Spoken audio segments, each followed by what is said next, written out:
Hello everyone, welcome, I'm Robert, and today I want to discuss Massive Darkness 2 Hellscape.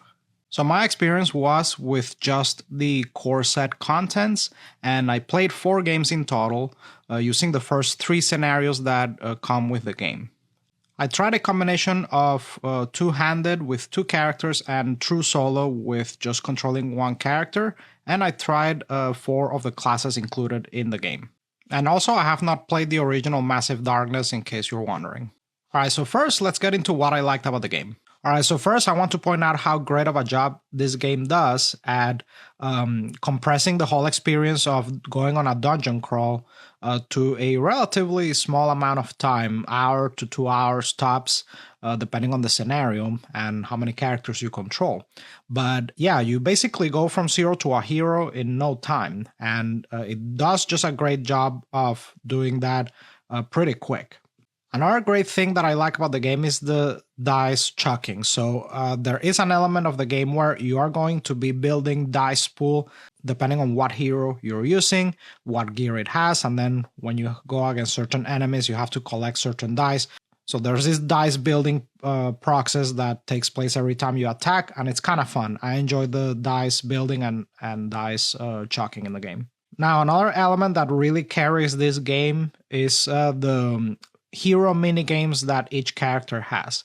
So as in other dungeon crawlers, each character here is distinct in some way, but in this game it takes that even further because some of these characters come with their own board, so they have like their own minigame that you have to learn. Which kind of reminds me of Too Many Bones, how each character has their own rule set. Now, it's not as complicated as Too Many Bones, with each character having its own rule book, basically. But yeah, you have an extra page of rules for each character, more or less, that you have to read. How complex each character is varies. There are simpler characters and there are a bit more complicated characters, but each of the characters' minigames keeps it fresh. Another great thing about the game is the looting. The looting in this game is fantastic. You're gonna be showered in loot and it just feels great. And there's many slots that you can equip on your character. You can wear rings, you can wear footwear, helmets, armor, up to 2 weapons. So there's many types of loot that you can gain, and also one-time use consumables like potions and whatnot. Also, I found the game relatively easy to learn and accessible. So you should be learning this in no time. The system is relatively clean. I didn't run into too many edge cases in the process. I think it works really well. I also have to point out how this game gives me a Diablo 2 vibes. I'm pretty sure that there's a heavy inspiration from Diablo for this game, but yeah, you have your mana pool, your health pool, and also the theme and the monsters and some of the classes. It's really evocative of Diablo 2, so if you want a Diablo-esque game, this checks that box pretty well. Also, the game works really well at multiple character counts. So it works well through solo, which is rare for these dungeon crawlers. They tend to be more party-based games, but I found that it works really well if you just want to control 1 character. I also played two-handed, and it works well, but there's a bit more upkeep, which I'll get into later. I ultimately prefer true solo, believe it or not, because of the amount of upkeep that adding more characters implies, which I'll get into later. But some people find that the sweet spot can be 3 characters. I'm not going to go that far. The game's also a bit of a table hog, so tops 2 characters for me. But yeah, for my money, I think the true solo just with 1 character works exceptionally well here. And the game just has amazing art, components, graphic design, presentation, and also tons and tons of minis, as it tends to be the case with CMON games. So if you're a lover of miniatures and you want to get a ton of sculpts for you to paint, this package will have a lot of extra value for you. And also the game comes with a lot of content even at just the core set level. The 6 characters that come with the core set are very distinct, and if you play controlling multiple characters, there's going to be tons of combinations to try. There's many scenarios. There's very, very thick loot card piles just in the core set. There's plenty of enemy variety. I would say that if you wanted to add more to the core set, a bit more of enemy variety would be nice. But there's just enough types of enemies that it's varied enough. But that's the first thing that I would add if you wanted to add more expansions. I would probably want to add a bit more enemy variety. but I did not really mind the amount of enemy variety that I saw just from the core set content. So yeah, a really good value for the money, even just at the core set tier. Okay, so now I want to get into what I didn't like about the game. So yes, as some of you might have heard about this game, if you know the reputation, I am sad to report that it does live up to the reputation that it is easy.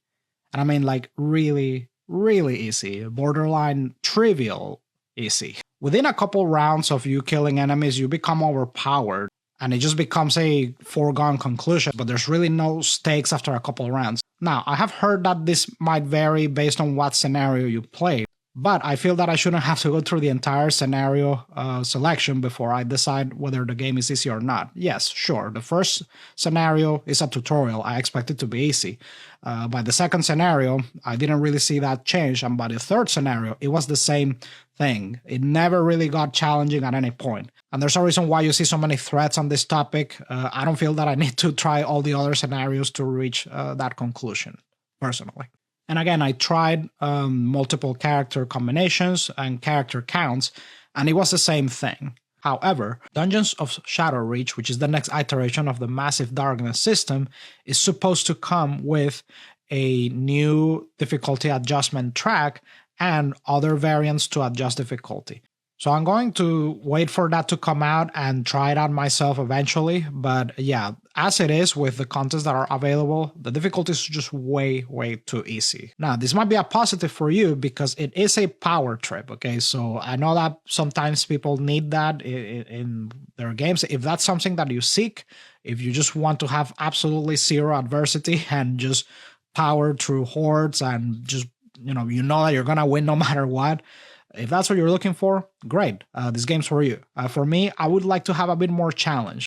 Okay, another thing that I'm not a fan of is how much of a hassle the game is to set up. If you don't have some kind of nice organization or storage solution, the game can take about 45 minutes to set up. I timed it. I did come up with a self-made insert where I modified a few things. I used a few storage organizers for the tokens, and I timed it, and it took me about 30 to 35 minutes to set up.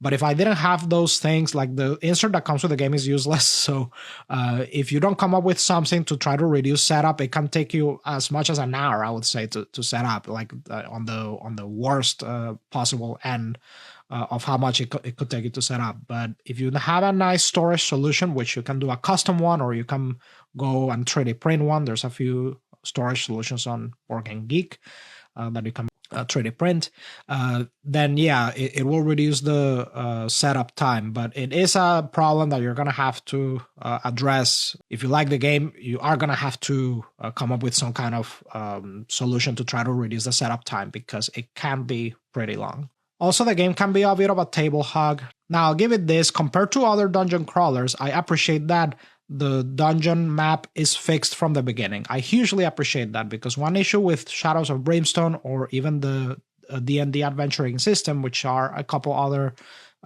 systems that I quite enjoy, the problem with them is that the map can get out of control, and it really can start occupying more and more of your table. Usually what I do is that I get rid of old tiles in the map that I don't think that I'm going to revisit at some point in that dungeon. And that has worked for me. There are some scenarios where you really don't have that option in those games, and you really do have to keep this gigantic map on the table. But here, this is not a problem. So the game can be a table hog just because of how many decks there are. The dungeon tiles are big. Each character occupies a couple of feet, like a foot square per character, more or less, that you'll need. And you have to leave space for your miniatures, the rulebook, the tokens. So it is a table hog, but I do appreciate at least that the dungeon map is fixed. So it does have that advantage. So just to be fair, I want to point that out. But still, it is a bit of a table hog. All right, and finally, I want to bring up the fact that the game is just very fiddly. There's this amount of upkeep, especially if you control two or more characters, that it feels that you're manipulating parts and doing upkeep more than actually playing. Now, this was greatly reduced if you just control one character. If you only play one character, it balances. There's still a substantial amount of upkeep and fiddliness, even at one character, but it felt a lot more manageable with one. All right, so now I want to give you my final thoughts on the game. So one thing I want to give this game is the fact that I can picture it being great at introducing normies to dungeon crawlers. And I'll say this, I enjoyed this way more than Tiny Epic Dungeons. I detested Tiny Epic Dungeons. If I have to pick a game being too difficult or too easy, I'll pick the game that's too easy. I detested Tiny Epic Dungeons with a passion. I prefer this a ton more. And the game does stand out on its own because of its character minigames. The character design and their unique boards and all of that, I think is one of the biggest selling points of the game. And how much loot you get is awesome and all that. Now, I do really wish that the difficulty was a bit more challenging. It is a bit of a blemish in the game. But like I said, if what you're looking for is a power trip, man, this game is for you. This is the ultimate power trip. If you just want to destroy hordes of demons and win, like no matter what, pretty much, if that's what you're looking for in your life and you want to win constantly, this game is it. I was pretty close to just trading the game ultimately, but I am going to hold on to it because Dungeons of Shadowreach is supposed to come with a hard difficulty track as well as a couple extra modules that give enemies extra traits and whatnot to make them more challenging.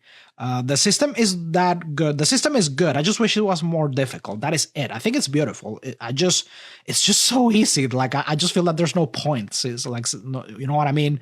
But everything else about it is so cool though. I can't get past the fiddliness and the upkeep and the table hog aspect of it because all of the other pluses make up for it. I just want the game to be harder. That's all.